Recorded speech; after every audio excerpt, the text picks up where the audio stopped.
Hello, everybody. Hello, archivists. I'm back! Yay!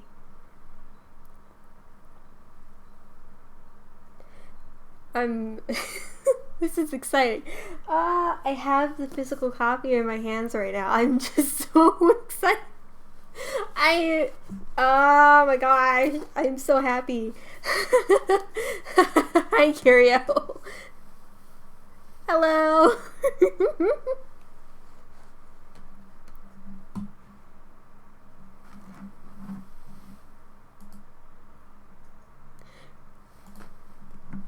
So yes, according to the title, we are going to be Get short to Karen. I'm sorry.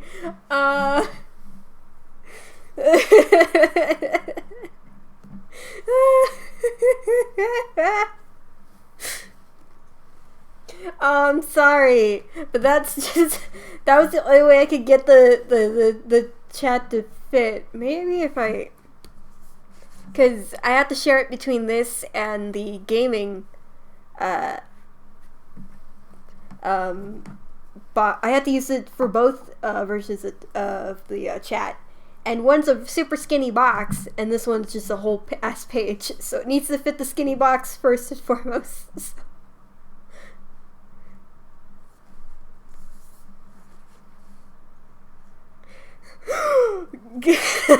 Oh no, he lied.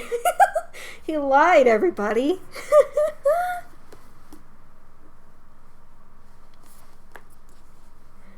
Alright. So we're actually going to be reading the Scum Villain Self-Saving System, the first volume. I have it in my hands. I have the physical copy. I'm so happy. I fell in love with this book back in 2019. Oh god, it's really been 3 years, huh? And it's just fantastic. And now I have an official English copy. And so I thought it would be fun to celebrate with a little live read.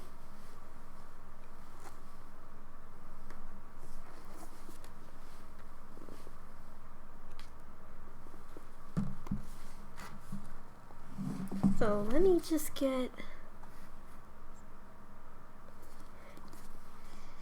It has a new book smell, yeah. I don't know what China would smell like. Bamboo, busy city streets. I don't know.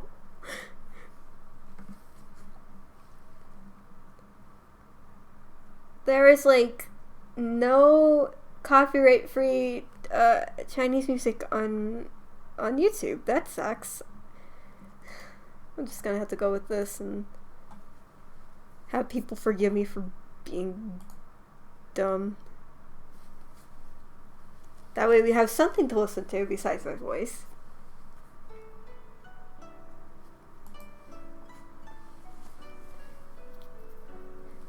A really smelly Chinese restaurant. Smelly in a good way, hopefully? For food?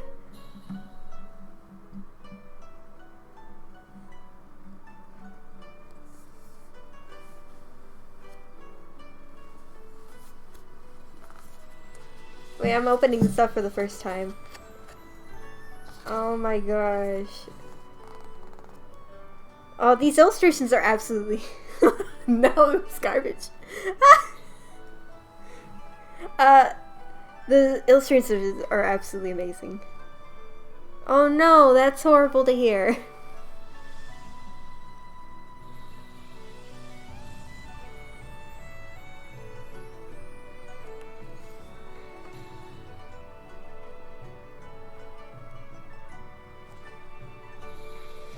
So I don't know how many chapters we're going to get through. I'm going to try and get through as many as possible.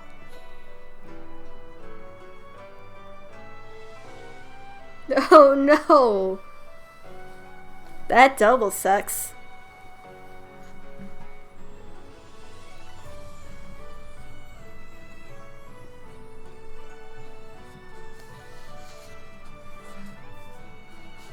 Alright.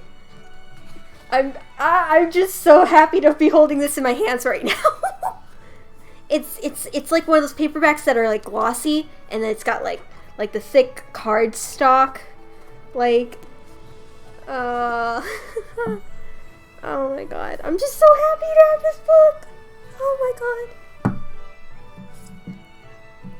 Okay, that's fine. Yes.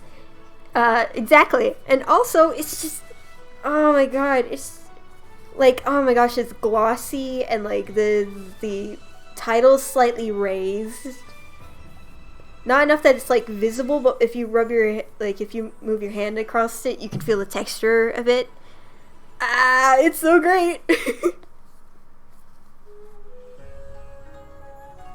Alright. Oh, there's constant. I glanced very briefly before I start. I haven't read it yet, this translation. But in the very back, there's like concept. There's like maybe like concept like sketches of like the main characters, and oh my gosh, it looks so good.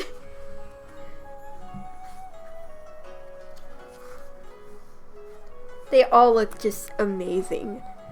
Like the illustrations.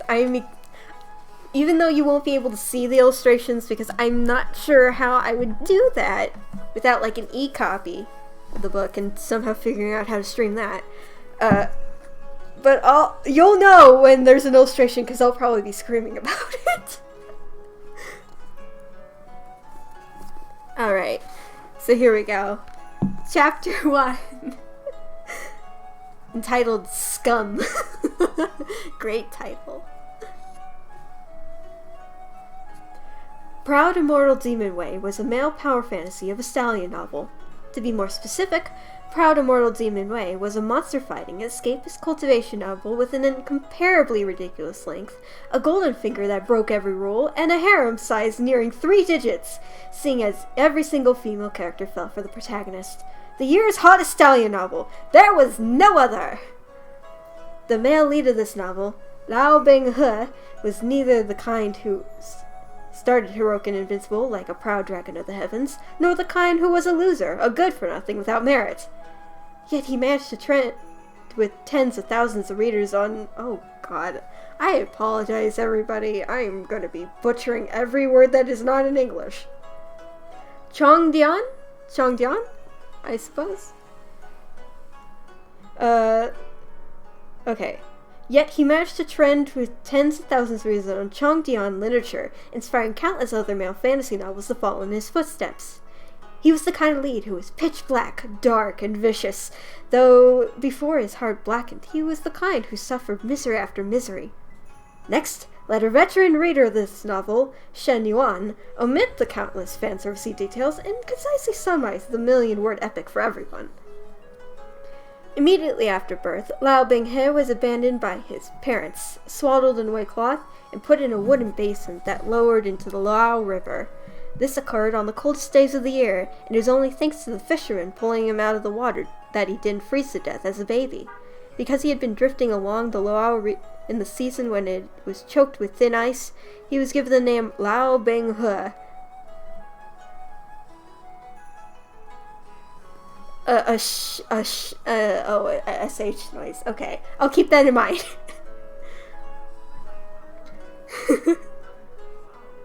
Right, I know what you mean. Lao Bing-he spent his early days wandering the streets, hungry and cold. A dreary childhood. A washerwoman who had worked for a wealthy family took pity on him, and since she had no children of her own, she adopted and raised him as her own. Mother and son were poor, and they suffered much humiliation at the hands of the rich patrons. Growing up in such unhealthy environment became the foundation of Lao Bing-he's future twisted personality post-darkening. His inclinations to fight over every scrap, seek revenge for the smallest grievance, and hide murderous intent behind a smile. Once, he withstood the beatings of his family's young masters for a bowl of lukewarm meat congee. In the end, he was still too late, and he failed to give his adopted mother even a single taste before she died. That's so melodramatic. By complete coincidence, he was selected for training by one of the cultivation world's 4 great sects, Kanchong Mountain.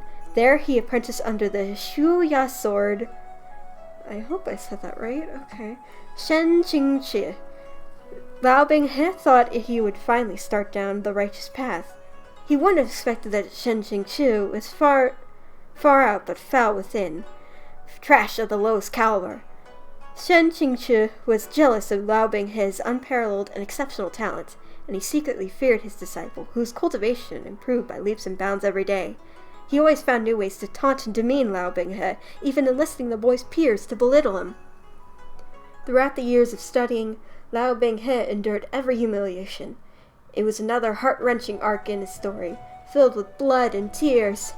After much difficulty, Lao Binghe managed to turn 17, at which point he finally participated in the event the cultivation world held once every 4 years, the Immortal Alliance Conference.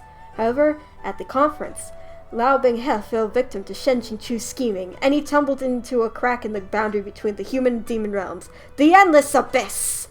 That's right, only then did our story truly begin! Not only did Lao Binghe survive, but within the Endless Abyss, he found his personal sword, the peerless, mystical blade, Shin Mo. He also learned the truth of his origins. As it turned out, Lao Binghe was born into the demon realm's saintly ruler and a woman of the human realm. Within his veins flowed the blood of the ancient, heaven-fallen demons as well as that of the human race. His birth father, Tianlong Jun, had been sealed beneath the great mountain, trapped for all eternity. His birth mother had been a disciple from a righteous cultivation sect, but shortly following Tianlong Jun's sealing, she had been expelled on suspicion of having secret ties to the demons. She had died from a postpartum hemorrhage. Oh my god! After giving birth to Lao Binghe, but prior to her death, she had set her son adrift from the lonely ship she had birthed him on. It was the only way she had been able to give Lao Binghe a chance to survive.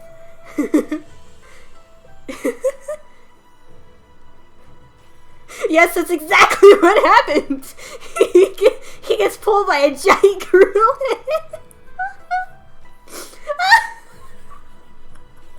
Oh my gosh, that's canon now. Oh my god. Wow, I didn't expect her death to be so violent. I guess because I only read machine translations. Holy shit.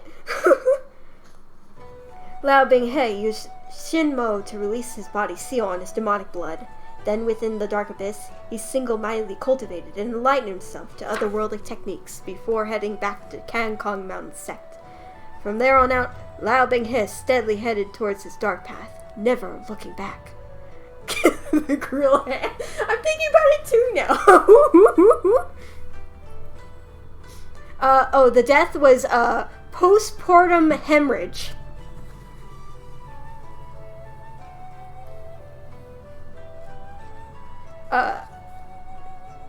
I mean, if I notice people are lost, I'll repeat things. I think that's fair.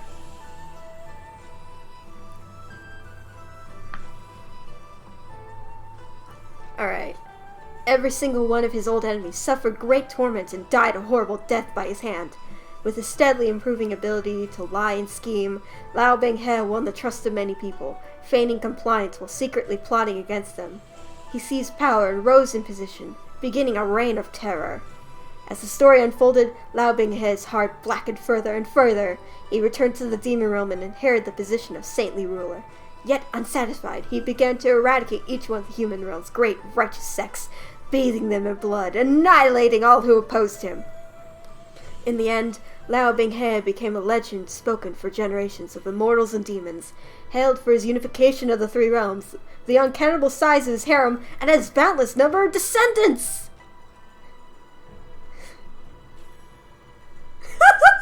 Oh my god, okay, here we go. Dumb fuck author, dumb fuck novel! With his dying breath, Shen Yuan spat his final curse. Yay! They kept it in! They kept in the dumb fuck novel! Dumb fuck author, dumb fuck novel! Woo! Who could imagine that an upstanding young man like him, who had properly purchased the website VIP currency and read the novel's official version, would find himself persevering before his untimely death to finish a novel so stallion, so money-grubbing and overly padded that left him speechless with rage? How could he not curse? and proud immortal demon way, by airplane shooting towards the sky. Just looking at this euphemistic handle smacked you in the face with a dirty feeling. Grade school level writing with landmines everywhere, breaking all suspension of disbelief. And Shen Yuan couldn't bear to call the incarnate mess of a world that author had built a cultivation setting. What kind of cultivation world had people using horses and carriages all day? What kind of cultivation world had people who, after achieving inedia, still needed to eat and sleep? What kind of cultivation world had an author who occasionally mixed up even the stages of foundation establishment and nascent soul? When faced with the protagonist, every single character acted like his total edgelord aura had devoured their intelligence, especially Lao Bing, his master, Shen Qingqiu, the idiot among idiots, scum among scum. His only purpose was to dig his own grave, and he hadn't even managed to finish before he was killed by the protagonist instead. So why did Shen Yuan start reading this book, even going so far as to read it to the very end? Don't misunderstand, Shen Yuan didn't enjoy degrading himself. The reason he had persisted was what also caused him the most frustration. This novel had an incredible amount of foreshadowing, plot lines everywhere, mystery after mystery, layer upon layer of red herrings, and at the very end, not a single one paid off. It was enough to make him want to puke a fountain of blood. Why were priceless herbs, spirit elixirs, and peerless beauties everywhere, like they didn't cost a cent? Why were the villains' speeches and poses as they dug their graves and got off all exactly the same? The dozens of maidens barely glimpsed, all of whom agreed to enter the harem. What happened to them? Alright, skipping to the last one for the moment. Who had been the culprit behind the scores of atrocities?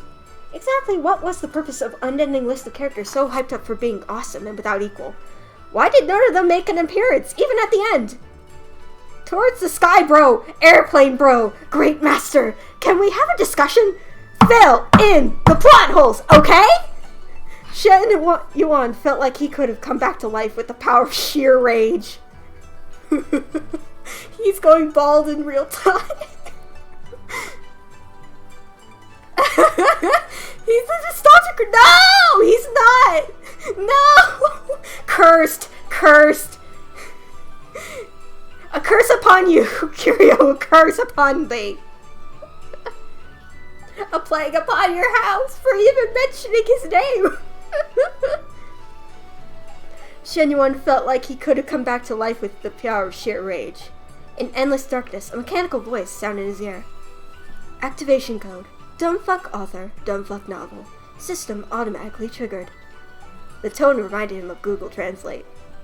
Who is this? Shen Yuan looked around. It seemed that he was floating in a virtual space, one so dark that he couldn't see his hand before him. The voice came from all directions. Welcome to the system. This system operates in line with the design concept, you can, you up, no BB. We hope we can provide you with the best possible experience. It is our sincere wish that during this time, you can fulfill your desires, and in accordance with your wish, transform a stupid work into a magnificent, high-quality, first-rate classic. We hope you enjoy. In the midst of his ensuing vertigo, a man's voice asked lightly beside him, Shidi? Shidi, can you hear me? Shen Yuan shuddered and settled his mind, forcibly peeling open his eyes. The scene that appeared before him was a massive roaring flurry. It took a while for everything to finally coalesce and slowly became clear. He lay on a bed. Stop!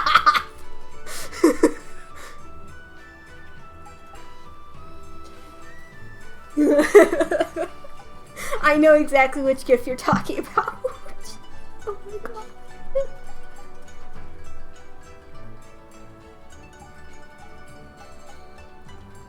Looking up, a white gauzy canopy hung overhead, with finely crafted perfume pouches dangling from the four corners.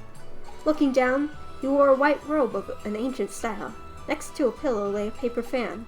Looking to his left, a handsome, elegant young man dressed in Xuanduan formal robes sat by his bedside, looking at him with concern.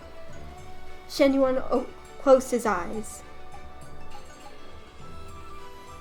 It's both. Oh no, I lost my piece. Shen Yuan closed his eyes, then sharply reached for that folding fan and opened it with a snap. He lightly waved it, fanning away the cold sweat pouring from his face. The man's eyes lit up with joy. Shidi, you finally woke up, he said warmly. Do you have any discomfort? Nothing too bad, Shen Yuan said with some reservation. The information overload was a bit much. He dazedly tried to sit up. As he did, the man quickly reached out to support his back, letting him lean against the headboard. Having read many of Zhang Dian's transmigration novels, Shen Yuan had long ago resolved that, if he one day woke up to find himself lying in a strange place, the first words out of his mouth before he understood what was going on definitely would be a carefree giggle and a, "Are we filming a movie? The props look so real. Your crew is really giving it their all," i.e. the words of a person slow-wittedly trying to find their footing. Rather, Shen Yuan concentrated on acting like he'd just woken up, expression absent-minded. Where is this? The man startled. Did you sleep yourself into a trance? This is your Qingjing Peak. Internally, Shen Yuan was shocked, but he continued to act muddled. Why was I asleep for so long? Oh, there's the first illustration. It looks so good. Oh, I wish I could share it. That's why I want to ask you. You were in perfect health, so how did you suddenly come down with a high fever? I know that with the Immortal Alliance conference approaching, you've been training your disciples and are more anxious to see results. But Kanchong Mountain is being such a well-established and renowned sect, even if one of our own didn't attend in time, no one would dare question us. Why concern yourself with empty words? The more Shen Yuan listened, the more something felt off. Why did these lines sound familiar? No, why did the setup seem so familiar? The man's sentence, single and earnest, confirmed his suspicions. Qingchu Shidi, are you listening to Shishong? At this moment, something dinged, and the mechanical Google-like voice from his dreamscape spoke again. The system was successfully activated. Bound roll, Lao Binghe's master, Kanchong Mountain Sect Peak Lord of Qingjing Peak, Shen Qingchu. Weapon, the sword Shu Ya. Starting B points, 100. Fuck, what bullshit is this? How come you're speaking directly into my brain? Does airplane shooting towards the sky know you're plagiarizing Proud Immortal Demon Way setting like this? Of course, Shen Yuan didn't say this out loud, but the voice swiftly responded. You have triggered the system's execution command and have been bound to the Shen Qingchu account. As the plot progresses, various point types will gradually become available. Please ensure that no score falls below 0, or the system will automatically met out punishment. Stop! Enough! Shen Yuan was sure now. He hit the jackpot. He transmigrated. Oh, I don't know how to fix the text. Let me pause my book for a sec. Okay, how do I do this? Properties?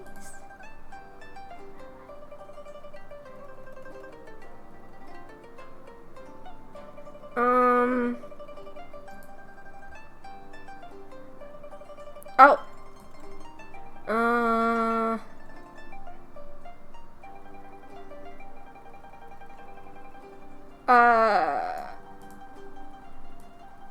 No, that's not working. That's not changing it. Yeah, I don't know why it's so big.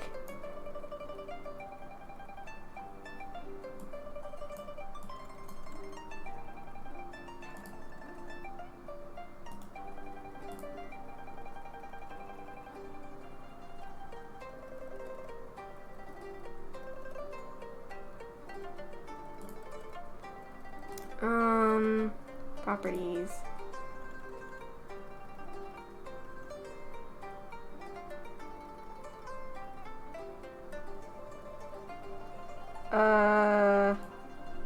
Way to position each person's name above. I don't know if I can do that either. Shit.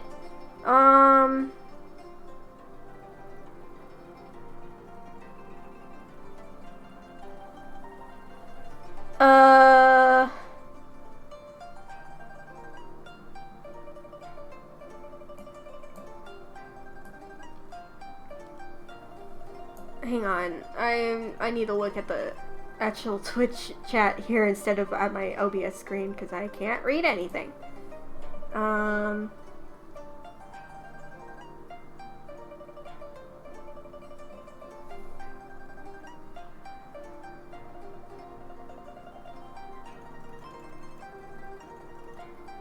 Maybe if I...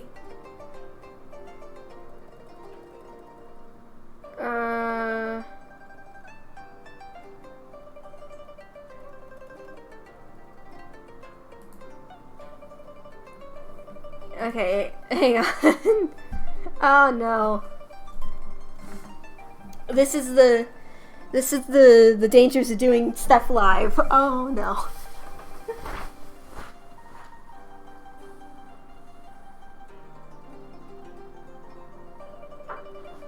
Okay, let me see if I can't find a video or something. Oh.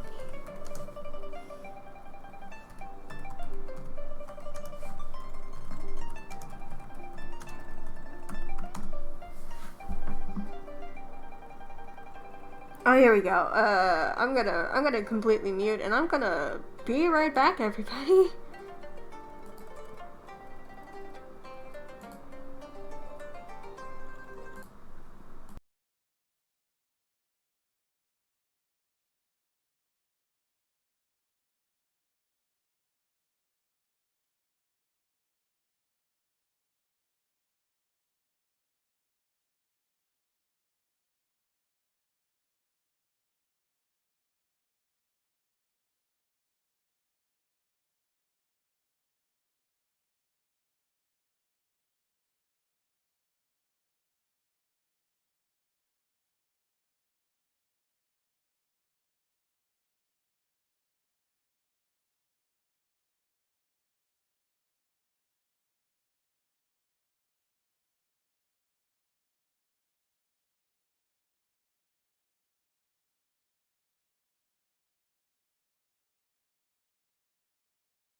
Okay, can I have you type something in chat just to see if it worked?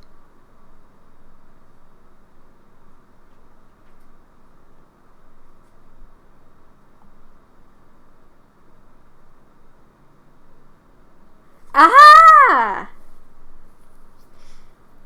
It worked! Oh! Yay!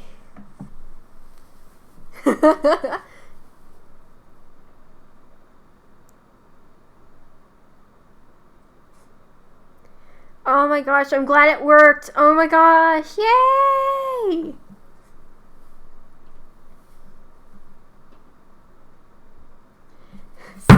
This baby could fit so many, so many messages. Yeah.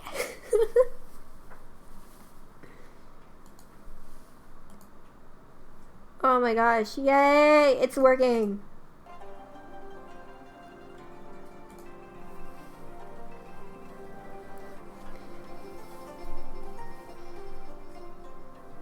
Yeah, I think this works for now.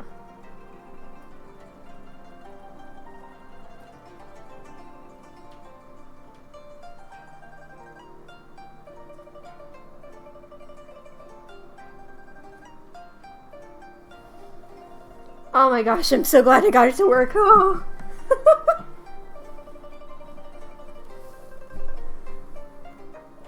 Okay, anyway.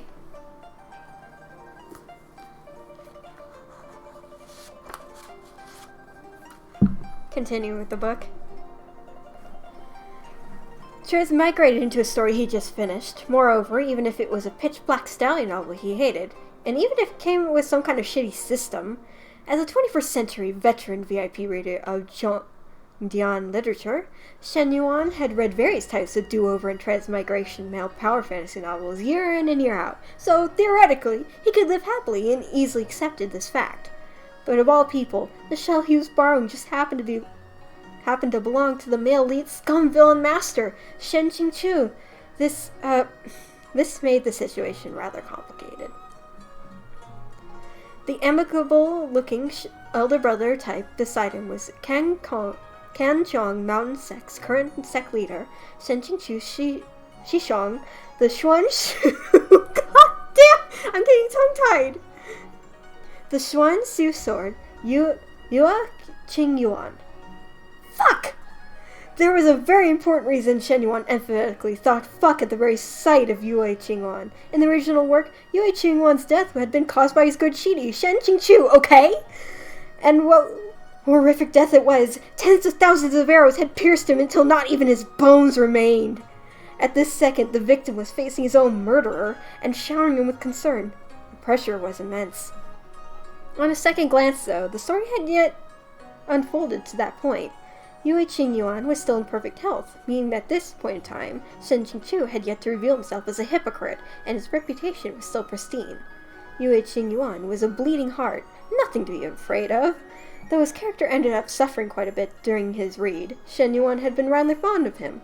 He was just about to relax when a string of words floated eerily to the forefront of his mind. Within the dark, gloomy room, a metal chain hung from a beam. At the end of the chain dangled a ring. The ring was fastened around a person's waist. If it could be considered a person, this person's appearance was filthy and disheveled, like that of a madman. He was the most frightening thing about him was that all four of his limbs had been severed. His shoulders and thighs were only four bare knobs of flesh. When touched, he would let out a hoarse sound. His tongue had been torn out too, rendering him unable to form complete words. Proud of moral demon way, a selected passage on Shen Qingqiu's fate. Shen Qingqiu rested his forehead on his hand. He was in no position to lament the horrors of other people's death. The most horrific death was his own, okay? Henceforth, he had to avoid any critical errors. First, eliminate any mistake at the root. Second, from now on, cling madly to the male lead's thighs. Third, be a good mentor and helpful friend who is earnest and gentle in his teachings. Particularly show the male lead every kind of concern. The moment Shen Qingqiu had these thoughts, a long string of alarms erupted in his mind, as if 100 police cars carrying 100 shrieking divine beasts were zooming past. It was so cacophonous that he shuddered, clutching his head in pain. Shiri, does your head still hurt? Yue Qingyuan asked worriedly. Teeth clenched. Shen Qingqiu didn't answer. Warning, the system surely notified him. The proposed plan is incredibly dangerous and qualifies as a violation. Please do not attempt, or the system will automatically met out punishment. How is that a violation? Currently, you are at the beginner level, and the OOC feature is frozen. You must complete a beginner level quest to unfreeze it.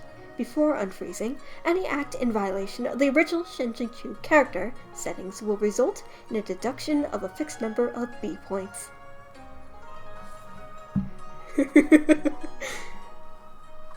As a semi-otaku, Shen Qingqiu had seen a number of fan work-related terms here and there.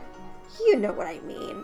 So of course he knew the definition of OOC, adjective, acronym for out of character, defined as breaking character or acting inconsistent with the character's canonic personality.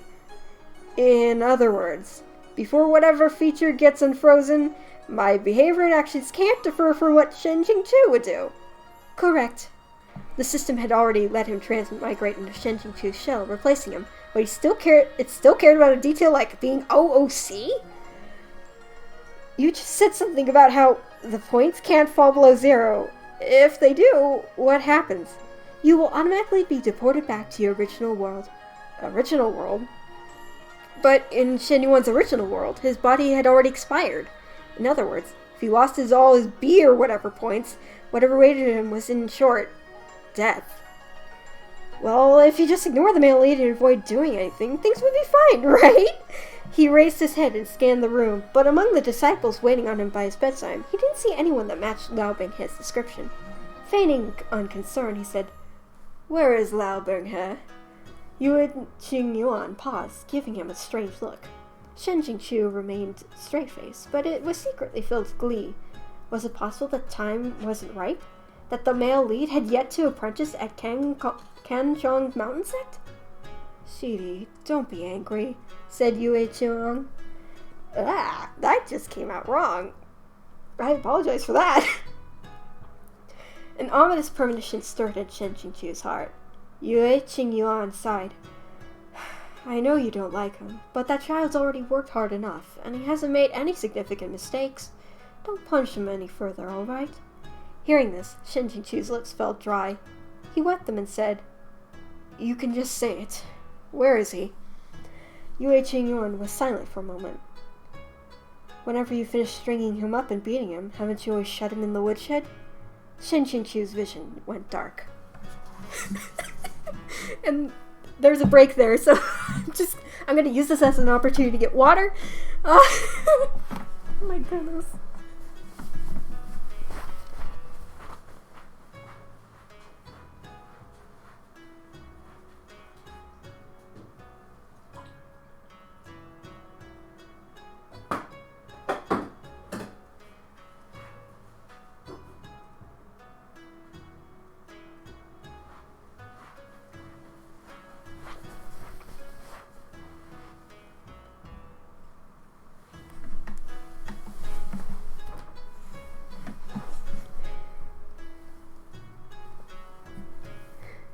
In a couple days. That's the first thing we learned in our Mandarin class. Everything has a specific sound, so once you learn them, you should be able to pronounce everything.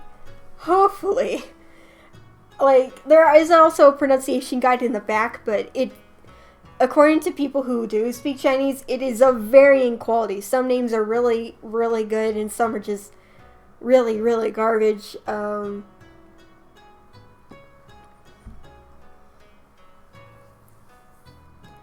Yeah, they're not common. They're very. It's a lot of your tongue against your front teeth, which is also a little bit hard for me because my tongue does not reach my front teeth.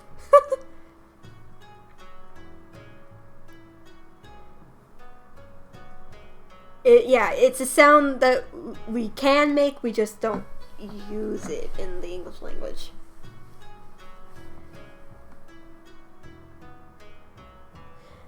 Alright. Continuing onwards. In his previous life, Shen Yuan had been well off growing up, and he'd basically qualified as a modest example of a second-generation rich kid. His two older brothers had been set to inherit the family business, and he doted on his little sister. The entire family had been very close. From early on, he had known that even if he idled the rest of his life away, he'd never want for food. Perhaps due to this carefree upbringing, devoid of either competition or pressure, he came to believe that ranking in the top 10 of competition was good enough, so long as it had more than 10 people.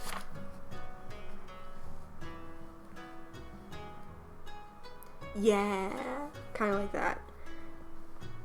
Before, he'd never understood what scum villains like Shen Jingqiu were thinking as they dug their own graves.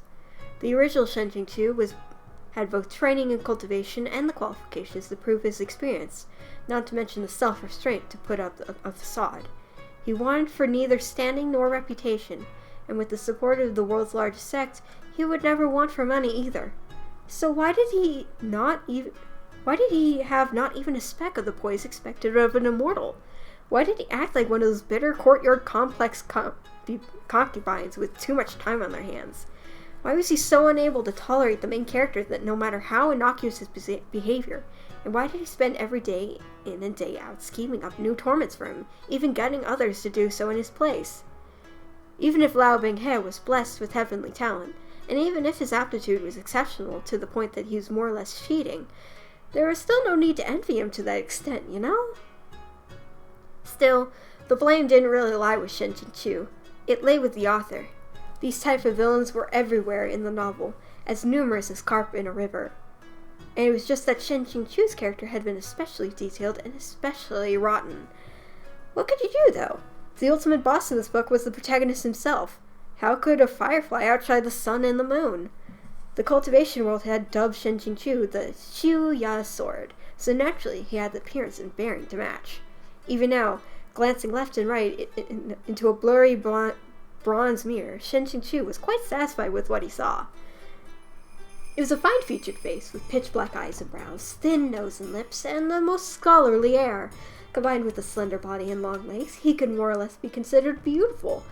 Though his real age was unclear, this was a cultivation novel, Shen Qingqiu had achieved mid-core formation, which meant that he had perfectly preserved his youthful appearance. He was certainly many times better looking than Shen Yuan's headcanon for him. He still couldn't compare to Lao Binghe. The moment Shen Qingqiu thought of Lao Binghe, it was instantly struck with a pounding headache. He wanted to go see Lao Binghe, who was currently shut up in the woodshed, but as soon as he took a step, that ear-piercing notification rang out once more in his mind. Warning. OOC warning. Shen Qingqiu would not take the initiative to visit Lao Binghe. Fine. I'll get someone else to bring him. No problem there, right? Shen Qingqiu snapped. He thought for a moment, then called, Ming Fan! A youth around 16 years old, tall and thin, promptly ran through the door. This disciple is here. What instructions does Shifu have? Shen Qingqiu couldn't help but send a couple more glances his way. Ming Fan's appearance was respectable enough. It was just that his face was a bit unfortunate, with a sharp mouth and sunken cheeks. Internally, Shen Qingqiu tissed and lamented, as expected for a classic cannon fodder. This was the most senior of the original Shen Qingqiu's disciples, Lao Binghe Shishong Ming Fan. This was also the legendary lowest level of cannon fodder. Needless to say, when it came to things like locking Lao Binghe out of dorms late at night or feeding him false techniques on purpose, Ming Fan was the ever-present perpetrator. Whenever Shen Qingqiu felt inclined to torment Lao Binghe, Ming Fan always felt his most useful assistant and most enthusiastic supporter. Knowing that this child's fate in the original work wasn't much better than his own, Shen Qingqiu couldn't help but look at him with pitying gaze of a fellow victim. Go bring Binghe here. Ming Fan was plainly unnerved. Whenever Shen Qingqiu had called for Lao Binghe in the past, he always referred to him. Oh God, I'm losing the ability to speak even English now. No. He always referred to him as that little beast, ungrateful brat, this wretch, or whelp. He had hardly even used Lao Binghe's full name more than a few times. Where did the sudden change come from? He's the brigand boss! Oh my God. But Ming Fan didn't dare question a command with his Shifu. He jogged to the woodshed right away and knocked the door twice. Get out! Shizen's calling you. Shen Qingqiu paced within his room, exhaustively examining the system within his mind. B points, also known as points awarded for being a badass. The more B points one accrues, the more magnificent, high quality, and first rate the work has become. Then how can I raise my B points? 1. Change the nonsensical plot and raise the average IQ of the villains and supporting characters. 2. Avoid landmines that break suspension of disbelief. 3. Ensure that the main character's satisfaction points. 4. Discover and finish hidden plot events. Shen Qingqiu analyzed each option one by one. In short, not only did he have to clean up the original Shen Qingqiu's messes, the Shen Qingqiu had a veritable mob of enemies coming for his ass. He also had to stop other characters from creating more messes. He didn't know if he could preserve his own sorry life, and here he'd still need to ensure that the main character preserved his OP-ness, time in spotlight, and harem size. All of those unsolved mysteries, those plot holes the author had neglected to fill, and now Shen Qingqiu had to grab a shovel and sweat away, filling them in himself. Great Master, airplane shooting towards the sky, had claimed that proud immortal Demon Wave's purpose was perfectly clear, and that each word had been written with a single goal in mind. This satisfied the reader. This is especially evident in how, in the future, the OP male lead would play innocent and wolf in sheep's clothing, hunting other wolves, extracting revenge against lowlifes, generating enough satisfaction to overturn the heavens. Thus, the work's popularity had swelled rapidly as it grew longer and longer, until no foot-binding cloth could compare to its length. Keeping track of the plot had been stressful even as a reader. Insane landmines were everywhere. How could he manage to avoid all of them? What kind of plot would qualify as not nonsensical? Shen Qingqiu asked. The standard is subjectively determined. It depends on the reader's reactions. Then how many points do I need to collect to launch a beginner-level quest? The timing is situationally determined. When the requirements have been met, the system will automatically notify you. Subjectively determined, situationally determined, an all-purpose remedy. Shen Qingqiu scoffed. Then upon hearing the doors open, he looked to see a youth slowly walk in. Shizun? The youth spoke respectfully even though his movements were unsteady, and he still managed to stand perfectly straight. The small smile that had been forming at the corner of Shen Qingqiu's mouth froze. He was definitely dead! Before him was the face that would, in the future, infatuate everyone who saw it, from 80-year-old women to infants still in their swaddling clothes, the Gary Stu protagonist's face! And he'd beaten it to this extent? He was dead! But even though his face bore clear evidence of abuse and was covered in injuries, this protagonist was, as expected, still a protagonist. Lao Binghe's 2 eyes were as bright as morning stars, a tender shoot of a handsome young man. That firm yet humble countenance demonstrating his noble and unyielding spirit, that pencil-straight back and stance evidencing a proud core that would rather break than bend.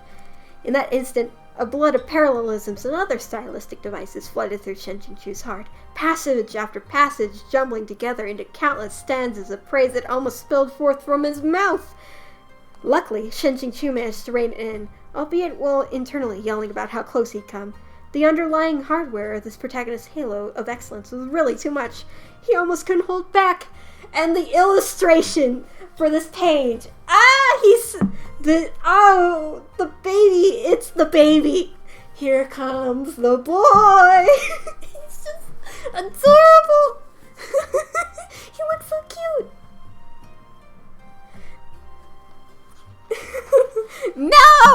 No, this baby can never be ugly. Don't you dare say that.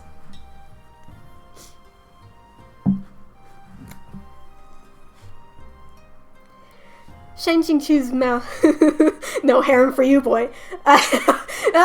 You don't realize how right you are.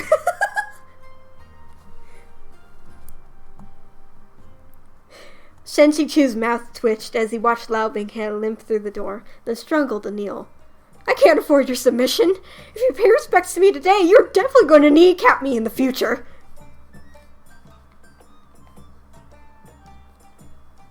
No need. Shen Qingqiu stopped Lao Binghe, and with a flick of his wrist, he tossed over a small bow. This is medicine. He paused before adding in a mocking tone. Don't let anyone see.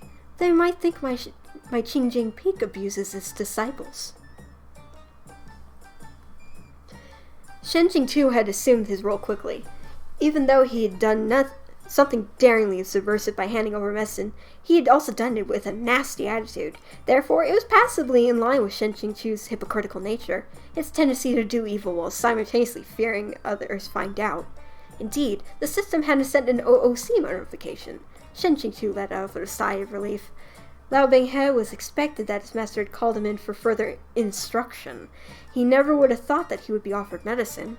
At first, he froze. Then he respectfully received the small bottle with both hands and said, with honest gratitude, Thank you for the medicine, Shizun.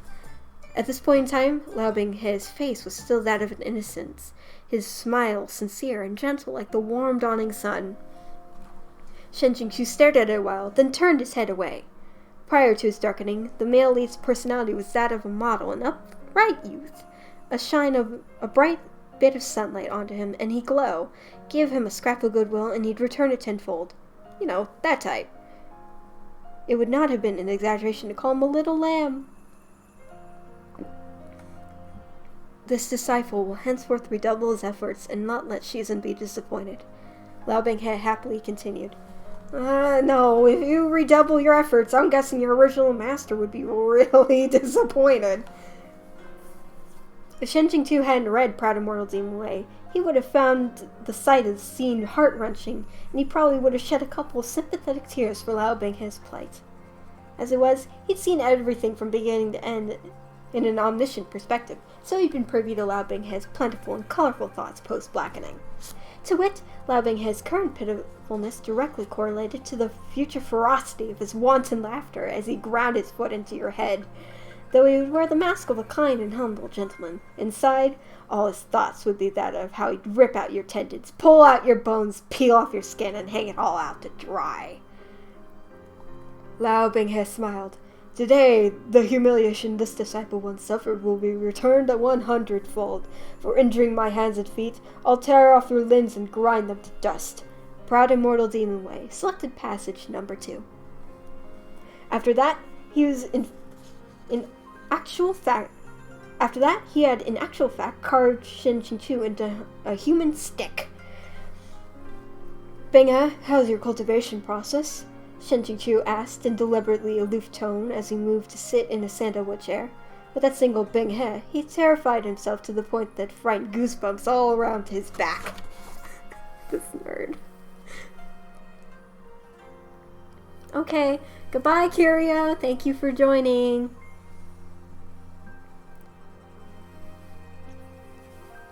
Thank you! I'm hoping to get done with at least chapter 1 today. We'll see. Goodbye!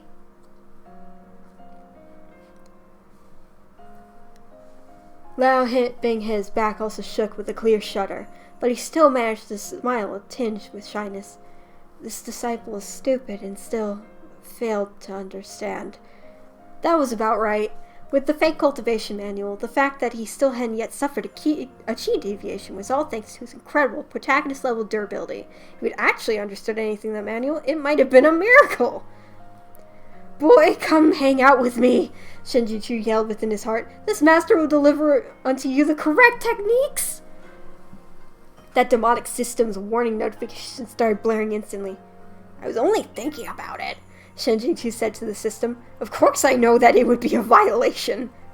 Out loud, he spoke casually. Today, this master punished you out of his own impatience. After all, time waits for no one. Now that I think about it, you've been under me for a while. How old are you this year? This disciple is 14, Lao Binghe obediently replied. 14, huh? That meant at this point, this master and this disciple, Shen Jingtu and Lao Binghe, had already passed the incident at the mountain entrance. There, the latter had been forced to kneel as punishment. It meant they had also passed the incident where Lao Binghe's fellow Qingjing Peak disciples had pummeled him en masse, as well as the incident where he'd back-talked his Shizun and strung up and beaten, in addition to an incident where he'd ruined the Peak's talisman and been punished with hard labor. Such a glorious track record. Shen Jingtu waved goodbye to his last hope of survival. Shen Jingtu rested his forehead in one hand and waved Lao Binghe away with the other. I wish to be alone. Shen Jingtu was an easygoing person. Since his residential address had already been changed to Proud Immortal Demon Way, and since he had already kicked the bucket in his original world, he figured he might as well try making it work here. He arrived in the cultivation setting, received a body with decent martial ability and swordsmanship for free, and was also part of the famous righteous sect. If he wanted to stand out, he could stand out, and if he wanted to lie low, he could hole up on Kangchong Mountain Sect's Qingjing Peak and be a recluse. What was there to complain about? Oh. The music stopped. Oh no!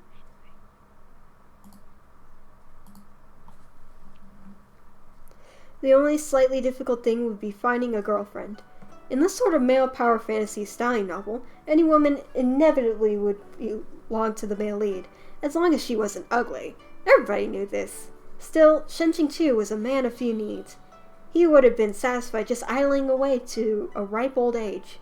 In that way, he wouldn't be that different from how his previous life had been going. However, while Lao Binghe was a factor, making a name for himself was right out. If Shen Jingtu remained anywhere near the original work setting, even if he had found some non-existent paradise to seclude himself in, once Lao Binghe took power, he'd still be able to carve Shen Jingtu into a human stick. It's not like I don't want to cling the male lead's thighs, but who made him that so damn black-hearted? He's the type who seeks out thousandfold retribution. After his daily cursing at Great Master Airplane, Shen Jingqiu quickly set some goals. In short, familiarize himself with his environment, work with the system as much as possible, diligently pursue more accomplishments, earn B points, and unfreeze the OOC function as soon as possible. If the situation started to look grim, he'd have to seek out an alternate strategy. Kang Chong's 12 peaks were like 12 giant swords forged by nature, steep and magnificent, piercing the skies. Shen Jingqiu's Qingjing Peak wasn't the tallest, but it had the most tranquil, heavenly forested with tall bamboo. On top of that, as basically all Shen Jingqiu's disciples need to learn were the 4 scholarly arts of Guqin playing, Go, calligraphy, and painting. From time to time, it was clear sounds of reading, and the murmur of a Guqin would drift on the breeze. It was an excellent destination for scholarly use, steeped in the ancient arts and literature, and perfectly aligned with the needs of the original Shen Jingqiu. That poser! As Shen Jingqiu passed a group of disciples, they respectively asked after his health. He schooled his countenance to match the original's cold, aloof look, nodding slightly while walking with his hands clasped behind his back. He managed to try and get by with this, troubled only by how he was supposed to match the book's names with these wavering faces. This wasn't Shen Jingqiu's most pressing concern, however. That was self-defense, and for that, he needed to figure out how to employ the original flavor's martial ability and swordsmanship. If you remember correctly, before Liaobing had darkened, Kanchong Mountain Sect suffered a succession of significant incidents, things like demonic incursions and the Immortal Alliance Conference. Shen Jingqiu would have to deal with all of them. If all he wanted to work was with a shell with no cultivation ability, forget following the plot. The male leads wouldn't have to lift a finger before an innocent no-name monster got him killed. Shen Jingqiu walked deep in the forest alone. Only after confirming no one was in sight did he remove the sword at his waist. He held the scabbard in his left hand and the hilt in his right, and he slowly pulled it out. Xu Ya had been with Shen Jingqiu since he was young and newly known, and it could have been considered a prestigious unto itself. The flash of its blade was snow-white, luminous but not blinding, definitely a top-class armament. When one channeled spiritual energy into the weapon, the blade glowed faintly. As Shen Jingqiu pondered exactly how to channel spiritual energy, the sword in his hand began to shimmer white. It seemed like it inherited the original's cultivation and martial ability as well. His mind had filled the gaps without him needing to consciously remember. Wanting to see Xu Ya's power, Shen Jingqiu casually slashed once. Who knew that a single dash would be so terrifying? The sword's arc dazzled like a flash of lightning released from his palm, so bright that even UV 400 sunglasses wouldn't have saved him if he hadn't closed his eyes. When he opened them again, he beheld a deep ditch that had been carved into the ground, as if it had been split by lightning. Holy shit! Shen Jingqiu remained expressionless, but his heart surged with exhilaration. So damn awesome! Power worthy of a character who's at his peak soul master. With this level of cultivation, if he diligently trained for the next 20 years, then maybe his future, as a last resort, if he absolutely had to face the overpowered Liaobing, he just might be able to flee in disgrace. Yes, all he wanted to do was be able to flee in disgrace. He wanted to practice more, but he had heard the sounds of subtle footsteps snapping dry twigs. In truth, the sound was a long way off, but his fire... Oh, God. Oh no, I lost my place. Oh no. Truth, that sound had been a long way off, but his 5 senses were highly sensitive, and it would have been difficult not to notice. Shen Jingqiu studied the deep ditch in the ground, then sheathed his sword with a clink before hiding himself within the greenery. The footsteps came closer and closer. There was more than one person. As expected, a moment later, the first face to appear was Liaobing He's, seeming to shine with its own light. The first sound, however, was the crisp, delicate voice of a young maiden. Hello! Look, there's a huge ditch in the ground here!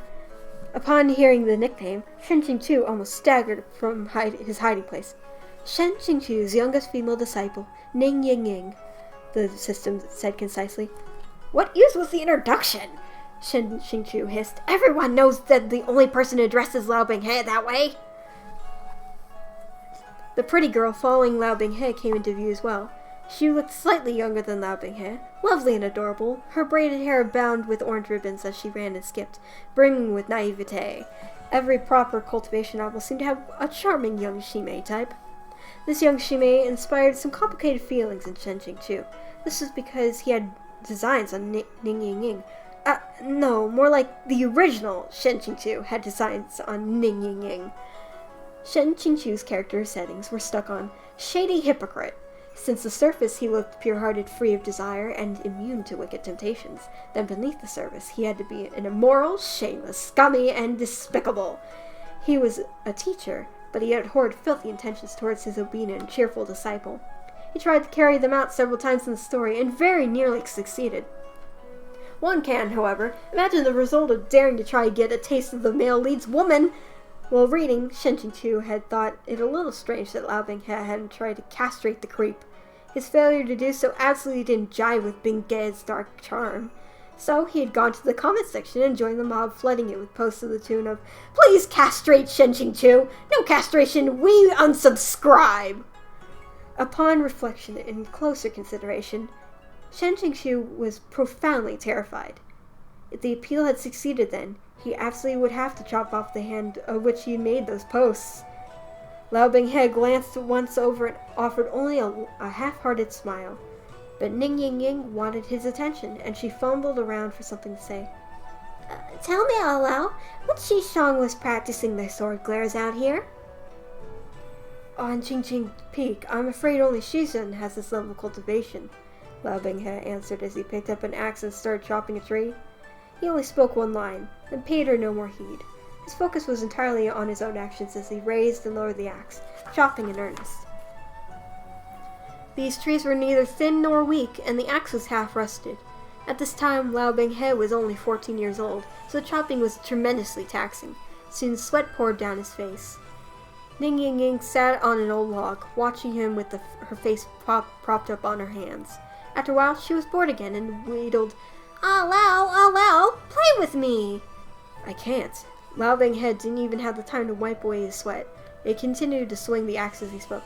Our Shishang told me that after I finish chopping today's wood, I also have to carry the water. If I finish chopping quickly, I can clear out some time to meditate. Our Shishang is really awful, always making you do this and that. It looks to me like they're bullying you on purpose. Ning Ying Ying pouted. I'll go back and tell Shizhen. Once I do, they don't dare bully you anymore. Till this point, Shen Qingqiu had been treating this experience like he was at a shoot for a scene of proud immoral demon way drama, just passing through, and enjoying a tale of two childhood sweethearts. Upon hearing this, he paled in shock. No, you can't possibly come tell me! What am I supposed to do? I can't be OOC! Who exactly should I punish? But at this time, even while the young Lao Binghe was experiencing the full depth and breadth of humanity's hardship, he still had the pure heart of a white lotus. He shook his head at Ning Ying Ying. Absolutely don't. I don't want to trouble Shizhen with the small matters. Our Shishang doesn't mean any harm.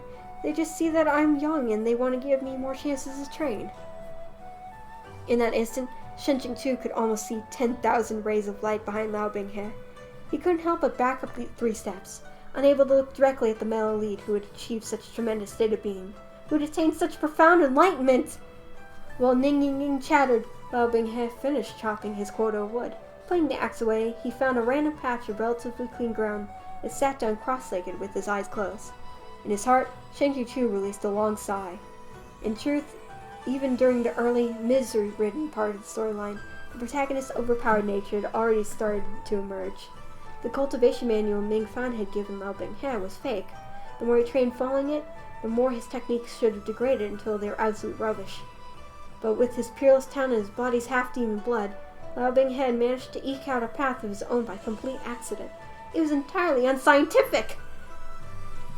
While Shen Qingqiu sighed, there came the sound of another set of jumbled footsteps.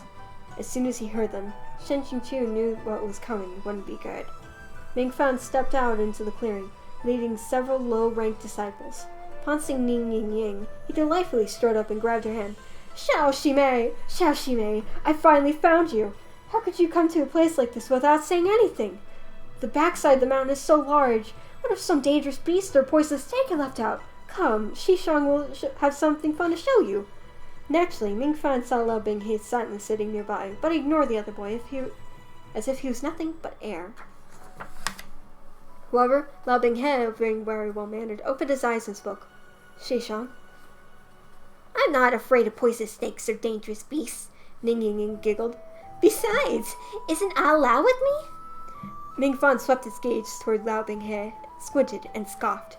To Shenjing too, Mingfan's thoughts couldn't have been any clearer. He had the affectionate way Ning Ying had addressed Lao Binghe, and in that moment, his annoying Shidi had become even more irritating. In the end, Ning Ying had a girl's disposition, completely unable to take a hint or read the room. What fun thing does Xishang have? She asked, head tilted. Hurry up and show me. Mingfan became all smiles. He unfastened a deep green jade ornament from his waist and held it in front of her. Shumei, my family just came to visit, and they brought me lots of high quality and interesting little trinkets. I thought this one was particularly pretty. I'll give it to you. Ning Ying took it from him and examined it closely in the sunlight shining through the leaves. Well, do you like it? Mingfan asked eagerly. From his hiding place, Shen Qingqiu finally remembered. This was that scene. Not good. He shouldn't have come. Danger! He couldn't be blamed for not remembering clearly. How could someone who'd cursed dumb fuck out their dumb fuck novel remember an ancient content from the beginning of a serious novel that had been running for 4 years and covered in an in-narrative span of 200 years? He'd spent 20 days binging the novel from start to finish, so he'd clean forgotten what one filled arc this pointless abuse had covered, lobing his beginning at the sect, okay? Ning Ying had absolutely no idea what high quality and what wasn't. After looking nonchalantly at it a while, she tossed the jade ornament back. Mingfan's smile froze on his face. What? The color's so ugly. The one Ao Lo has is prettier, Ning Ying said carelessly as she wrinkled her nose. Not only did Mingfan look unhappy, but Lao Binghe, who'd been wisely pretending not to exist, trembled lightly as his eyes snapped open. Does Shidi also wear this kind of thing? Mingfan spat through gritted teeth. Lao Binghe hesitated slightly. He hadn't managed to answer when Ning Ying barged in. Of course he does. Every day he wears it close around his neck. It's his treasure. He refuses to even let me look at it. Although Lao Binghe had usually been so composed, at this point his expression had changed. He unconsciously clutched the goddess of mercy Ganyuan pendant around his neck, hidden beneath his clothes. Your IQ and EQ, young lady! The male lead is taking all the collateral damage! Ning Ying absolutely hadn't considered the consequences of these words as she said them. She had only been thinking about how she always saw Lao Binghe wearing the jade Ganyuan close to his skin, never parting with it. Girls in particular invariably wanted to get their hands on things that their crushes treasured, which they hoped would confer upon them the satisfaction of being in a special position. But Lao Binghe simply refused to give her that recognition. Displeased, she brought it up in this half-sweet, half-brazen manner. Of course he refused, okay? Lao Binghe's washerwoman mother had spent almost her entire life savings to finally, with great difficulty, give her son the consecrated protective charm she wanted for him. It was the only bit of warmth Lao Binghe's dark world, always by his side, even in the future when he was at his darkest. It could summon up his last dregs of humanity. So how could he randomly hand it to anyone else? Mingfen, both angry and jealous, advanced a few steps.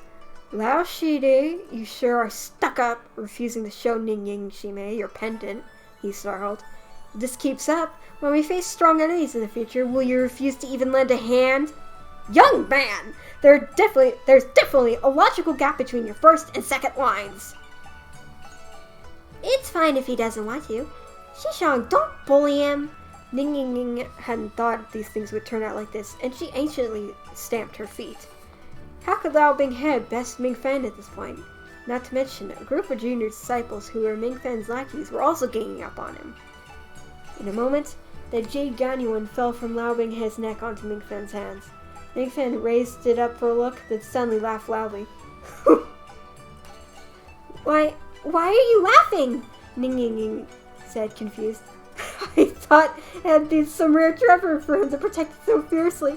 Shimei, guess what it is? Ming Fan tossed the jade pendant into Ning Ying's hands, positively gleeful as he chuckled. It's a counterfeit! Counterfeit? Ning Ying asked. What's that? Give it back! Lao Binghe enunciated each word. His fist slowly clenched, a treacherous undercurrent surging in the depths of his eyes. Shen Qingchu's fingers involuntarily twitched once, then again, and again. Naturally, he remembered that the jade Ganyuan was the counterfeit. He also knew that it was Lao Binghe's biggest berserk button. For an entire year, the washerwoman had scrimped and saved on food and utilities, but because she lacked the experience, a con man had tricked her into paying a high price for a fake charm. Heartbroken after this, her body had slowly deteriorated. Lao Binghe would undoubtedly be unable to forget this pain for the rest of his life.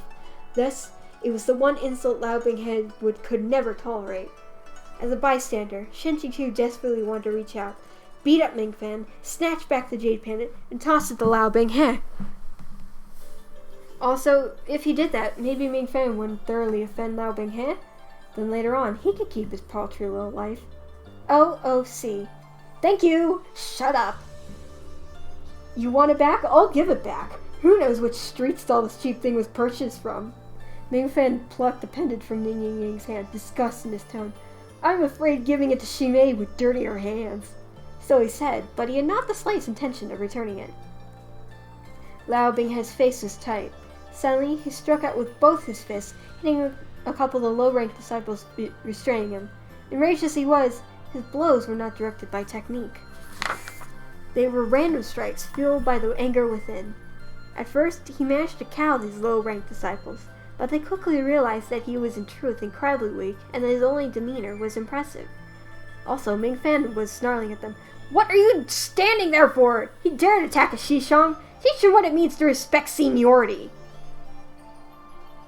At this, they all regained their courage and surrounded Lao Binghe, clobbering him. Ning Ying was scared stiff, her pitiful brain capacity still not understanding how things had regressed to the state. Shishong! She cried. How could you do this? Hurry up and tell them to stop or I'll never talk to you again! Shimei, don't be angry, Ming Fan said in a panic. I'll tell them to stop hitting the sky, okay? He was distracted. Before he finished speaking, Lao Binghe broke free from the many arms and legs entangling him, and sent a fist to Ming Fan's nose. A wild wail! 2 twin streams of fresh blood jetted from Ming Fan's nostrils. Although she had yet been about to burst into tears, the sight of this, Ning Ying couldn't help but let out a stifled laugh. Sister, really? Do you like Lao Binghe, or do you want to screw him over? Shen Qingchu howled in his mind. Before this point, Ming Fan might have easily let Lao Binghe go, but now he had been humiliated in front of Crush, and he couldn't back down, no matter what. The two boys twisted into a fighting heap, but no matter how exceptional Lao Binghe's talent, he was still young, and he hadn't been cultivating with proper instruction. It was, for the most part, a one-sided beatdown. Yet Lao Binghe remained silent, teeth clenched. Shen Qingchu wanted desperately to intervene, but the system exploded with a terrifying cascade of alarms. Severe OOC. Severe OOC. Severe OOC. Important things must be repeated 3 times. In this situation, Shen Qingchu would not choose to smile. Oh shit. I read that wrong. No! Oh no. Oh no. Okay, hang on. Severe OOC. Severe OOC. Severe OOC. Important things must be repeated 3 times. In this situation, Shen Qingchu would choose to smile. He would watch from the sidelines, hands in his sleeves, or personally beat Lao Binghe himself. Was it really going to make him look on while a child was being abused? This is really too much. Even so, Shen Qingchu couldn't afford to take risks. While he was anxiously fretting, a compromise suddenly came to him. Kanchong mountain sect had a minor technique, plucking leaves, flying flowers. At a glance, it wasn't very useful, just aesthetic and interesting. The novel had described how Lao Binghe used the technique to win the nth woman's affections, as Shen Qingchu had, since his rival, been furiously reviewing various manuals. He'd also recently seen a description of it. He plucked a nearby leaf and channeled a touch of spiritual power to it. The first time, he channeled too much. The leaf couldn't withstand the power and instantly split into several pieces. He succeeded the second time, held the leaf between his fingertips, and gently blew, letting go. The leaf shot forward towards Mingfen like an airborne knife. As Mingfen's long and horrible scream split the air, Shen Qingqiu shook out his hand and wiped a bead of sweat from his forehead. No wonder they said to be an expert, even a flower or tree could be used to hurt people. But he hadn't killed Mingfen just now, right? Lao Binghe suffered quite a few punches and kicks, but suddenly it was Mingfen who staggered backward. Lao Binghe looked up. Fresh blood dripped from his forehead past his eyes, but he hadn't expected to see Mingfen stretching out his own hand, his palm covered in blood. Mingfen stared at him. "You dare to use a knife?" Due to his fierceness, Ning Ying hadn't risked coming close to their fight, but now she hurried to throw herself between the two. No, Lao didn't use a knife. It wasn't him." Lao Binghe also had no idea what happened. He closed his mouth tightly and tried to clean the blood from his face. "Did you see clearly? Was he holding a knife?" Mingfen interrogated the other disciples as blood seeped out his back, like he'd been cut with the edge of a sword. The disciples looked around at each other in complete disarray, some shaking their heads, some nodding. Mingfen was a spoiled and pampered young master, and he had never suffered this level of physical pain. The sight of his own hand covered in blood sent panic surging through his heart. The puzzling thing was that there was no evidence of a weapon, either on the ground or on Lao Binghe's slender person. It couldn't have vanished into thin air, right? Shen Qingqiu held his breath. His vision suddenly flashed red, and a huge line of floating text popped up before him in blood red, as eye-catching as it was bone-chilling. Violation. OOC. B points, -10. Current B points, 90. Shen Qingqiu released his breath, relieved. He had been pampered for a deduction in the realm of 50, or to lose everything. Only 10 was much better than he thought. He thought he'd take the loss for now. There would be future chances to earn those points back. Then, shortly after he let out his breath, Mingfen pointed to Lao Binghe and yelled, "Get him!" Shen Qingqiu nearly vomited a mouthful of blood straight from his chest. The gang of disciples heard the order and tackled Lao Binghe. Shen Qingqiu unconsciously tore off a nearby handful of leaves and sent them all singing through the air.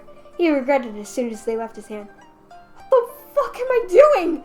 No matter what happens, Lao Binghe is the magnificent male lead. It's not like he's been ganged up on before. Like, they could have beat him to death. Like hell you need to worry yourself. He might have gotten away with the first interference, but now? Fantastic! Even an idiot would notice something was off. Numerous disciples were splattered with blood. They anxiously gathered around Mingfen, no longer daring to gang up on Lao Binghe. "Shishang, what's going on? Shishang, I've also been cut!" Mingfen's face was green and white. Only after a moment did he yell, "Go!" Leading his group of lackeys, they all covered their backs, holding their arms. He frantically withdrew. They truly came like the wind and left like it too. Water break.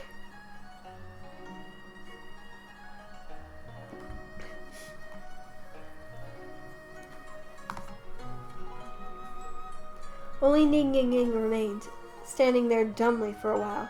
She then shouted, "Oh, Lao, were you the one who set them running just now?" Lao Binghe looked at his head, expression gloomy. He stood up, straightening. Oh, he shook his head. Fuck. Hopefully we're almost at the end. My tongue is getting so tired right now. Oh no. Lao Binghe shook his head, expression gloomy. He stood up, straightening with difficulty. He then bent down again with a tense look, searching through the ground for something, turning over fallen leaves, dry twigs, and mud this way and that, over and over again. Shen Qingqiu knew what he was looking for. Naturally, it was the Jane pendant, which had been lost in the confusion. He saw it clear as day. Before fighting, Mingfen had swung out his arm, and as he did, the pendant's red string had snagged on the branch high above their heads. But Shen Qingqiu couldn't point that out. Also, just as he sent leaves flying, he heard the heart-shattering system voice scream, "Violation, OOC, B points, -10 times 6. Current B points, 30. In an instant, he had fallen below a passing grade. So 1 leaf equals 10 points? Don't use such a simple, crude arithmetic. Ning Ying didn't dare speak. After all, she had caused this entire affair. If not for her big mouth, Lao Binghe never would have suffered a beating. And on top of that, he had lost his pendant for no good reason. She swiftly began to help Lao Binghe search. They of course remained empty-handed, even as it became dark. Lao Binghe stood dumbly in place, staring at the mess in the ground. They had overturned every speck of dirt in sight, but still they hadn't found it. "Oh, Lao, if we can't find it, just let it be," Ning Ying Ying said, a little frightened to see him so dazed and out of his mind. She shook his hand. "I'm sorry. I'll buy you another one later, all right?" Lao Binghe paid her no heed. He slowly withdrew his hand and walked towards the forest edge, head lowered. Ning Ying Ying hurried after him. Shen Qingqiu was truly impressed with himself. These two children had searched an entire afternoon, and he had actually gone and watched the whole time. How could he explain that to himself, other than say that he had too much fucking time on his hands?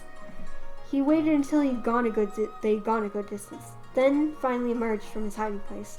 He'd raised his head and looked about, and tapped his foot on the ground. In that moment, he experienced what it meant to have a body as light as a swallow, and with great ease, he rose and plucked the jade pendant from where it was caught on the branch. In truth, Shen Qingqiu wanted to secretly return to Lao Binghe, but he was now familiar with the system's rules.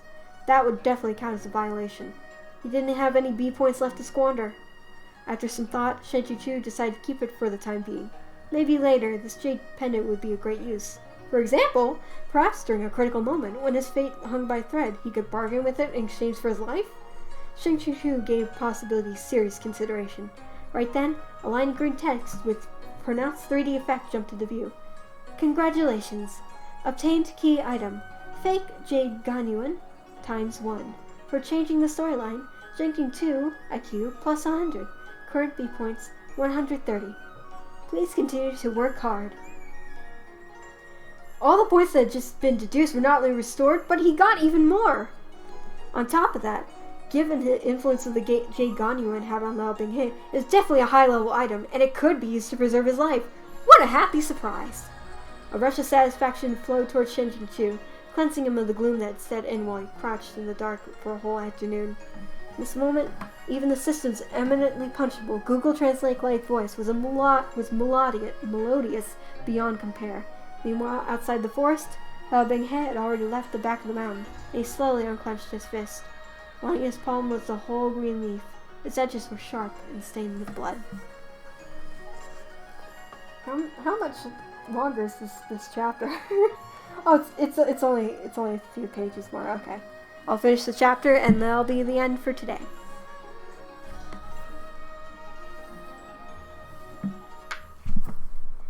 In the days of Shen Qingqiu's recuperation following his awakening from that inexplicable fever, Yue Qingyuan came to visit him many times. As the sect leader of the world's foremost major cultivation sect, which might be likened to being the principal of a comprehensive cultivation university, his workload had to be heavy. Yet he was still so considerate to his Shidi. As a stranger in a strange land, Shen Qingqiu practically wanted to shed tears of gratitude. That original flavor had actually turned on such a kind superior and fellow disciple that he breached their brotherly covenant just like that. It just made clear how much of a scumbag he was. "Now that Shidi has rested for several days, has your health improved?" Yue Qingyuan asked, his eyes full of earnest concern as he held one of the bamboo house's porcelain tea bowls. "I have long since recovered," said Shen Qingqiu, lightly waving his fan and home in the atmosphere of brotherly love. "I've caused Shishong much trouble, making him worry. Then I suppose it's about time for Shidi to leave the mountains," said Yue Qingyuan. "Is there anything you need?" The hand of Shen Qingqiu was used to fan himself. "Leave the mountains? Did the illness make you forget?" Yue Qingyuan asked, surprised. "Didn't you tell me before to leave the matter of the Shuanghu city to you as training opportunity for your disciples?" So it was some troublesome project undertaken by the original flavor. But while Shen Qingqiu had been familiarizing himself with his body's spiritual power and techniques, they still weren't second nature. How could he take the disciples down the mountains for training, just as he was about to summon his resolve and embarrass himself, to renege and say that his body wasn't well after all? The system's unfeeling voice reverberated in his skull. Beginner level quest issued. Location, Shuanghu City. Quest, complete the training. Please click to accept. At the same time, the quest synopsis popped up for him with 2 options at the bottom, the left saying accept, the right saying reject. So this was a beginner level quest. Shen Qingqiu's gaze lingered on accept for a while. The option blinked green, a dinging sound, and the system said, "Quest successfully accepted. Please thoroughly read the provided files and make your preparations. We wish you a swift success." Shen Qingqiu just came back to himself. "Naturally, I remember," he said, smiling. "It's just these days I've rested too much and grown slow. I'd almost forgotten about this matter. I'll head out on it in a few days." Yue Qingyuan noted, "If you're not completely recovered, there's still no need to force yourself. There's no rush to train your disciples either. You especially don't need to personally take care of this matter." Shen Qingqiu agreed, still smiling, but he couldn't help giving Yue Qingyuan 2 extra glances. "Xiangmen Shishong, your current role, it's getting a bit too much like a quest-giving NPC." All affairs on Qingqing Peak, whether large or small, were handed to and looked after by Shen Qingqiu's trusted subordinate, Ming Fan. Shen Qingqiu had discovered that in matters that didn't involve a certain protagonist, Ming Fan is surprisingly efficient and intelligent. They were able to set out the following day. Before leaving Qingqing Peak, Shen Qingqiu briefly inspected his appearance. Teal robes, loose sash, a sword at his hip, fan in his right hand, elegant, cultured, reliable, graceful, a properly otherworldly being. In short, absolutely not OOC. Perfect. At the bottom of the long, 100-step stone stairway, waiting at the mountain gates, was a carriage prepared for Shen Qingqiu, as well as a collection of horses for his accompanied disciples. "Are you kidding me?" Shen Qingqiu muttered in his head. "In the end, this is still a cultivation setting. Why aren't we flying on swords?" "Even in a magical setting like Harry Potter, not every wizard goes out riding brooms," the system coolly replied. "It would be too conspicuous." "You sure are knowledgeable," Shen Qingqiu muttered. "Did you do business over at Harry Potter's before?" The system typed out a giant line of hovering symbols. ... In all these years of the system's operation, Shen Qingqiu might have been the first person bored enough to act so familiarly with it, let alone to fuck around with it. On the other hand, if he thought about it, this setup made sense. This trip down the mountains was for the sake of training, and the majority of these disciples were young and lacked experience. They hadn't even claimed their personal swords yet. According to the traditions of Kanchong Mountain Sect, only once did a disciple's cultivation reach a certain stage could they go down to Wanjian Peak, one of the 12 peaks, to pick a suitable blade. Though it was said that the person picked the sword, in truth, the sword also picked the person. If a person with subpar talent insisted on taking a top-class sword capable of condensing spiritual energy collected from the heavens and earth, it would be the equivalent of a beautiful woman marrying an ugly man, or arranging fresh flowers in cow dung. As you can imagine, the sword would be entirely unwilling. Lao Binghe's real gold finger only activated when it came upon his own personal sword, the mystical Shin Mo. Shen Qingqiu entered the carriage. Its appearance wasn't especially ornate, but the interior was both suspicious and comfortable. Spacious and comfortable, not suspicious. Oh dear. And a small incense burner faintly smoldered within. Once he sat, Shen Qingqiu had a sudden premonition that something wasn't quite right. He abruptly poked out his fan and raised it to lift the curtains. The second he looked outside, he felt he could have been struck blind by the sight. No wonder he thought that the silhouette hurrying back and forth around the carriage seemed familiar. The person everyone was ordering around to do miscellaneous tasks was none other than the great male lead, Lao Binghe. Just then, Lao Binghe hauled the last item onto the carriage. A white jade crest board that was mandatory luggage on all of Shen Qingqiu's trips, though it usually went unused. He raised his head to see Shen Qingqiu observing him with a complicated expression and jolted slightly. Respectfully, he said, "Shizun." The injuries Lao Binghe had received from Shen Qingqiu's pre-fever discipline were just about healed. The bruises on his face had vanished, and one could clearly see what he looked like. Even though he was young, his features still soft and immature.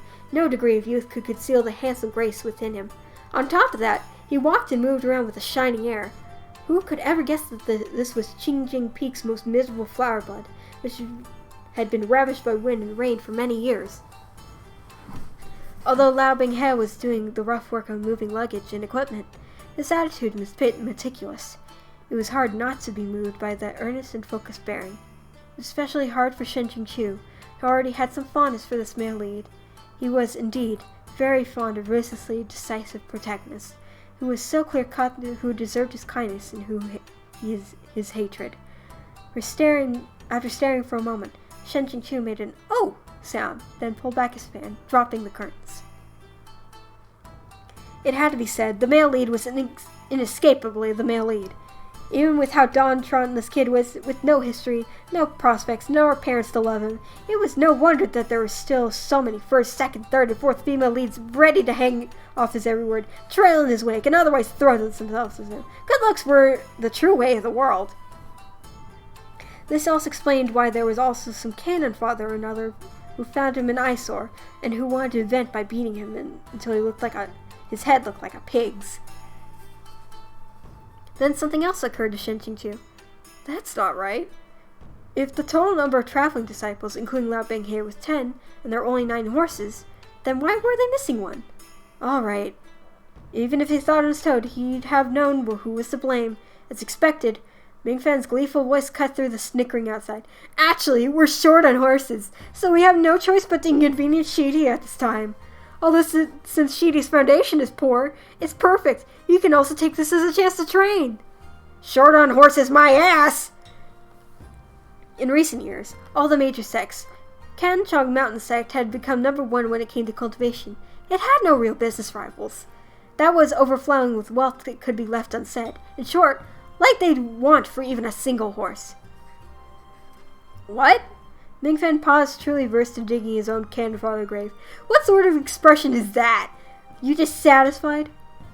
I wouldn't dare, said Lao Benghe evenly, neither haughty nor humble. At this point, a young girl's bell-like laugh cut through the air. Ning Ying Ying had arrived. Shishang, what are you two talking about? Shen Qingqiu held his forehead. Really, young lady, your timing! Ning Ying Ying was a powerful catalyst that in the continued worsening of Ming Fan and Lao Benghe's relationship. Whenever she appeared, Lao Benghe was in no shortage of suffering, and Ming Fan was in for an equal amount of personal grave digging. Once again, Shen Qingqiu tentatively lifted the carriage curtains a little, dithering over whether he should speak. As expected, he beheld Ning Ying Ying's excitedly waving her hand. Ah, Lao, not enough horses? Come ride with me! She really does bring a lot of hatred down on Lao Benghe. So it is known, although this type of plot, wherein the downtrodden protagonist receives special attention from a beauty, it is a satisfying trope often seen in Zhongdian literature. It is also the likeliest to incite the envy of others and subsequent persecution. In this moment, if Lao Benghe accepted Ning Ying Ying's suggestion, he could forget about getting any peace on this trip. Shen Qingqiu could no longer sit by and bear it. Ying Ying, don't make a fuss. Men and women mustn't be too intimate. No matter how close you are with your Shidi, there ought to be limits. Ming Fan, we're dawdling. Why haven't we set out yet? Ming Fan was overjoyed, no doubt thinking, Shizhen and I are on the same page. He hastily urged the group to depart. Ning Ying Ying pouted, but said nothing.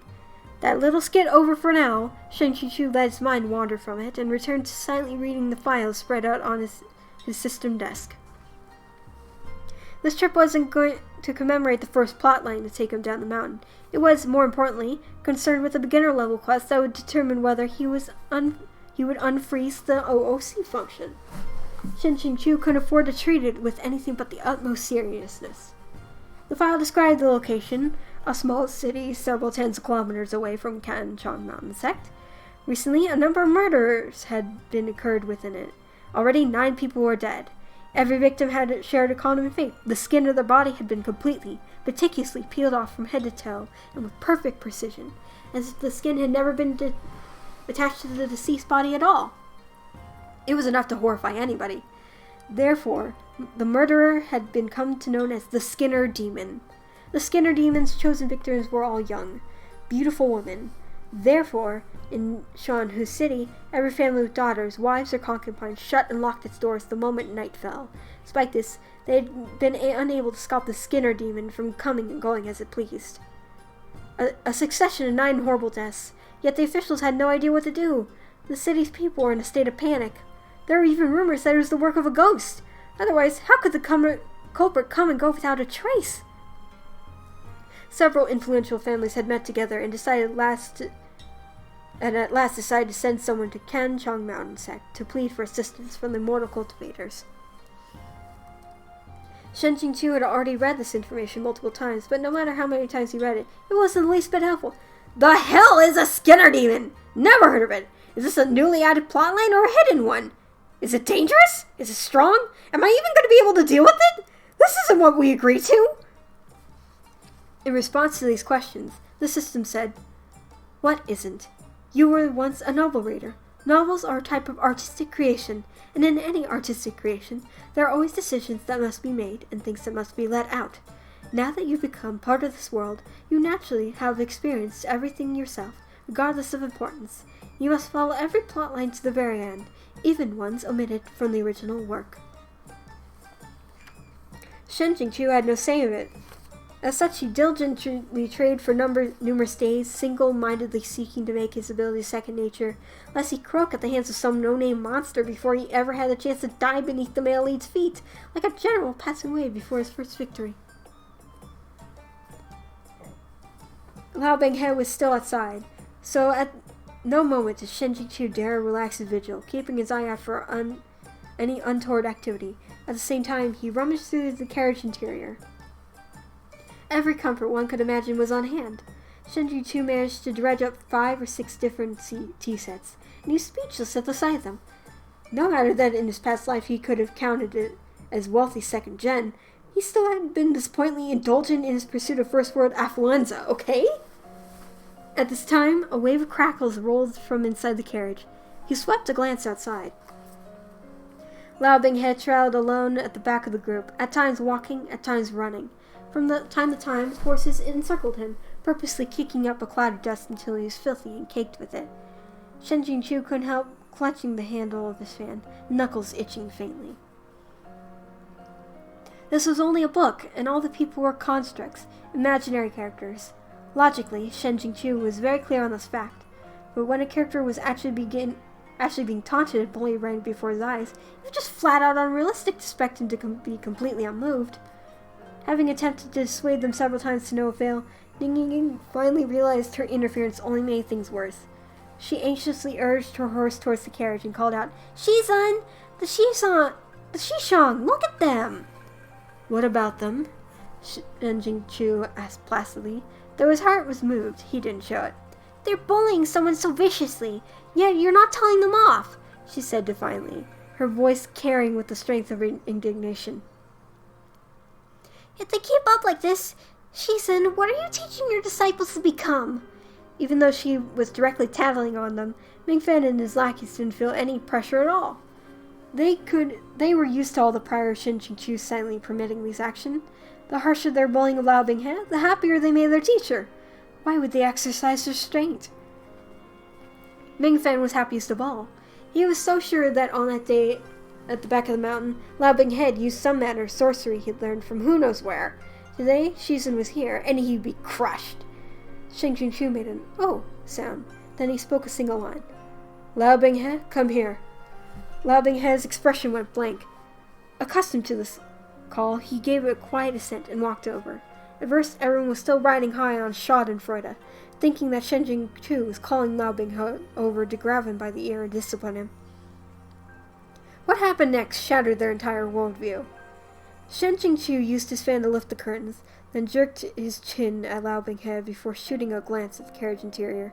Even though he didn't speak, the meaning couldn't have been clearer. "Oh, Lao, hurry and get on!" Ning Ying said happily. "Shizun is letting you ride with him." Like thunder on a clear day!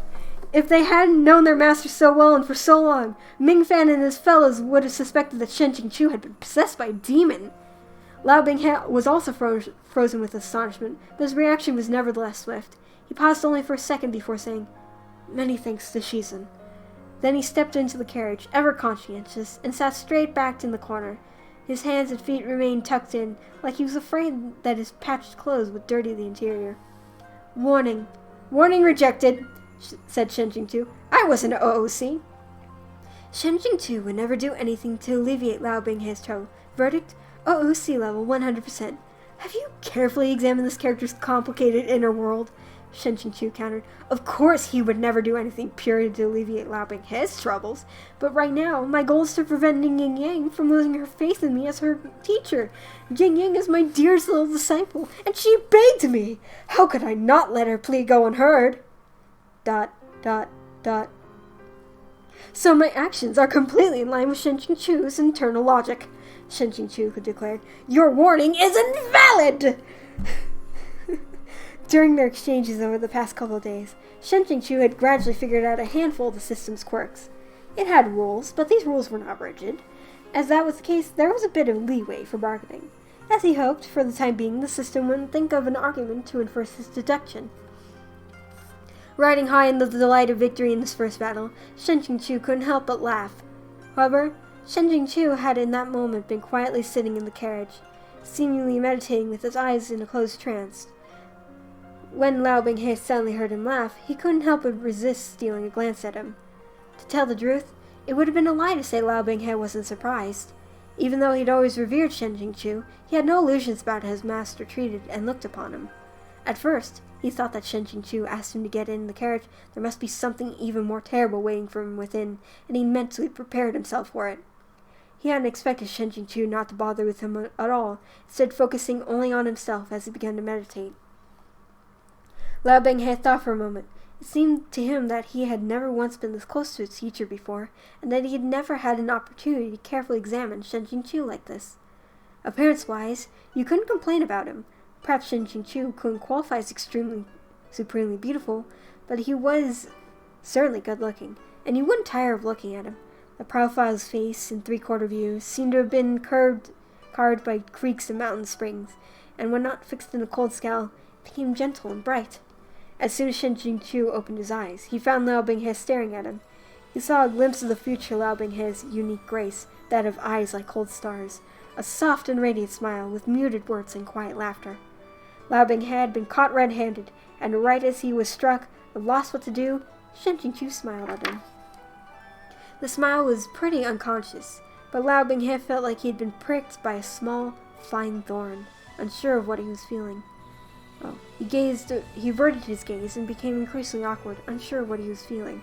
Very soon, Shen Qingqiu couldn't bring himself to smile anymore. The system had delivered a notification. Violation, OOC, B points -5. Current B points, 160. Saith Shen Qingqiu, even a brief smile warrants a deduction? Saith the system, most righteously. OOC is OOC. And that's the end of chapter 1. Yay! Oh my gosh, I'm probably gonna end up reading the rest of it on my own time, but oh my gosh. Oh, I'm so happy that it's here and that I can read it. And I'm also happy to add, apparently, in addition to everything else, Shen Yuan is a TV tropes guy. Reddit TV tropes, just the most problematic of gentlemen. That is the end of the stream. Thank you everybody for coming. Au revoir. Goodbye.